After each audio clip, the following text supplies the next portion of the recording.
Daddy కూతురా? నీకు mummy ఇష్టం డాడీ ఇష్టమా? డాడీ ఇష్టమా? మళ్ళీ నువ్వే పో నువ్వే పో నువ్వే పో పో అని చెప్పేనా? పో అని చెప్పానా? మళ్ళా కొడితే మళ్ళా దెబ్బలు పడతాయి.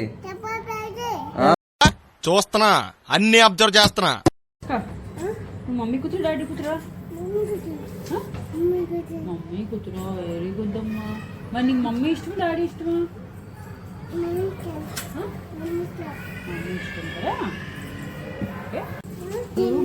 ఏ వాంచు నా దగ్గర రావద్దు. ఓకే రాను. మమ్మీ నేను బజ్జుంటాం. రాను. సరే చూసుకుందాం. రాత్రి బజ్జుంటో డాడీ అన్నావు అనుకో, అప్పుడు ఉంటది నీకు. మస్తు షేడ్స్ ఉన్నారా నీలా? పో కమలాసన్ నువ్వే పో.